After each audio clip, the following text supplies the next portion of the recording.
Hi, my name is Dylan Goldsack, and today I'll be proposing a business called University Cafe. University Cafe is a coffee shop that allows customers to get things done in a comfortable environment. Now, the reason why I chose this business venture was because of three reasons. One, I'm a coffee enthusiast. Two, it's a growing industry. And three, I have a lot of experience in the food service industry. So today, I'll first talk to you about the products that are going to be offered at University Cafe, as well as the target market. I will mention three problems that I've personally faced within a coffee shop. I'll propose some solutions to solve those problems. I'll discuss product and pricing, why this is such a great opportunity. I will talk to you guys about the financials and a sensitivity analysis that I've conducted. Lastly, I'll wrap up the presentation with some concluding thoughts. So at University Cafe, our goal is to provide the best coffee and food in a welcoming environment. We offer a great place where our customers can enjoy their favorite beverage while getting things done. We strive for great customer satisfaction so that our customers can come back and visit us again. So here I will talk about the product and amenities that are going to be offered at University Cafe as well as the target market. So at University Cafe, we offer quality beverages and healthy food options, spacious working areas for customers, computer stations for customers to use, reserved group rooms, and comfortable seating. So what would be best for this target market would be age groups of 18 and up, and to target different types of consumers such as students, the working class, and social coffee drinkers. So here are the problems that I've personally been faced with within a coffee shop. And the first problem is small and uncomfortable sitting areas and working areas, unreliable internet connection, and the coffee shop is just too noisy. So I conducted 9 interviews to find out which one of those problems was a first priority problem. And after conducting those interviews, I found out that the working space was the highest concern amongst those 9 interviewees at 67%. And the next priority problem was the noise level at 33%, and out of those 9 interviewees, 0 of them thought that the internet connection was a priority problem. So here are the possible solutions that could be implemented at University Cafe to solve those problems. So the first one is to provide larger and private working areas for the customers, computer stations for customers to use so they can have the ability to stay connected, comfortable furniture, and group rooms that customers can reserve. So here's a solution learning report. So here on the left is the list of those solutions in percentages. So for large and private working areas, concluded that 56% thought that that was an important solution. The next one is private group rooms at 11% and computer stations at 33%. So here on the right is a pie chart with the level of importance for those solutions that were going to be implemented. So the biggest one was large working space at 56%, group rooms at 33%, and computer stations at 11%. So next I will talk to you guys about the product sizing and the pricing. So for this model, we compared it to our largest competitor, which is Starbucks. So at University Cafe, we will offer 4 different sizes: tall, grande, venti, and trenta. So here on the right are the pricing in comparison with Starbucks. So at University Cafe, the coffee will cost in a range of $2 to $5, lattes $3.50 to $5.50, iced coffee and frappuccinos $2.25 to $5, and pastries and healthy food options from $1.50 to $3.50. So after conducting those 9 interviews, I asked the participants about the pricing model that will be implemented for University Cafe, and out of those 9 interviews, I concluded that they all accepted the pricing model that will be implemented, and I felt that there was no need for a price increase for the products because we'll need to be able to compete with those major competitors, and if we charge a higher price for the product due to the amenities that we offer, we will get a low consumer rating.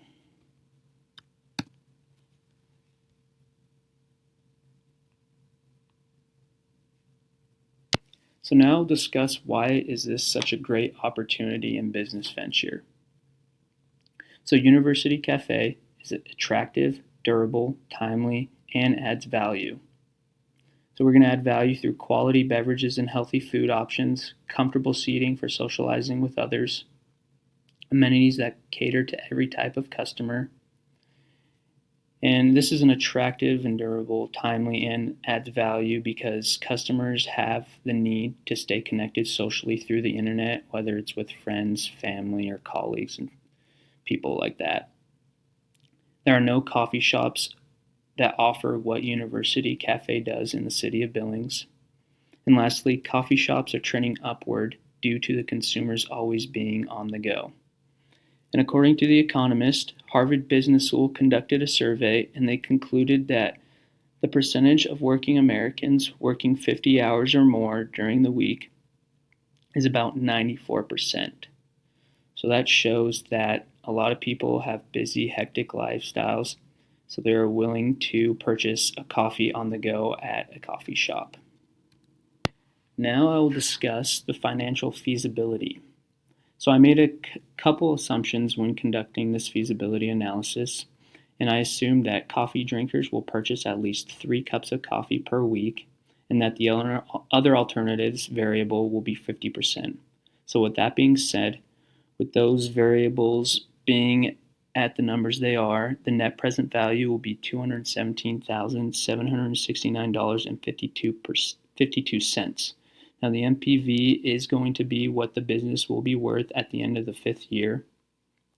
The IRR is 19%, which is really high, which is good. And that is going to be the percentage return on your initial investment. And the break-even point in units will be 81,532.81. So here on this slide, I will just briefly describe this graph. It is a cash flow graph for the first 5 years. And as you can see in year 0, which is the initial year, and year 1, we are going to be in the red.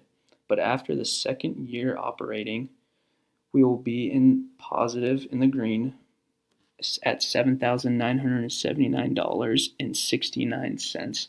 So as you can see, we will be breaking even in between the first and second year operating. Now I'll discuss the sensitivity analysis that I've conducted. And according to the Business Insider, Starbucks customers visit between 6 to 16 times a month. So that roughly comes out to 1.5 to 4 visits a week. So here below is a comparison of figures with a frequency per week being between 2 and 3. So this project will be feasible if we take the conservative approach, estimating that we will get 3 visits per week. So I want to show you how the cash flow would be if we only had 2 times per week. So the net present value would be in the red at $313,399.68 with an IRR of negative 15%. Now that negative 15% means that we will never get a return on our initial investment, which is not good. So now I'll show you the conservative approach of the sensitivity analysis with 3 times per week, with the net present value being $217,769.52 with an IRR of 19%. So you guys can see that big cash flow difference with the variable of 2 times per week to 3 times per week. So here's the sensitivity analysis continued. Now another variable that had a low probability of uncertainty was the other alternatives. This is the amount of possibility that people would purchase the coffee and just make it at home rather than purchasing it at our coffee shop. So to get the total return on capital investment would be roughly at 56.8% for the other alternatives. With that being said, the net present value would be $1,052.49 with an IRR of 7%. After manipulating that number at 56.9%, it would make those net present value and IRR numbers negative and in the red. To wrap things up, I conducted research and a cash flow analysis which states that this proposed project is feasible. As I mentioned earlier, University Cafe is a great opportunity because it is timely, durable, attractive, and adds value to consumers. We are talking about a $1 billion industry, and over 50% of Americans drink coffee daily. So with that being said, this is a great business venture. As for the financials, the return of investment for the first 5 years would be 19% of the initial capital investment, and the company would break even between the first and second full year of operating. So some possible steps to take if you guys are interested in this proposed project would be to lease the proposed space, look for external investors or loan options, and do some possible renovations of the space if needed. Thank you very much.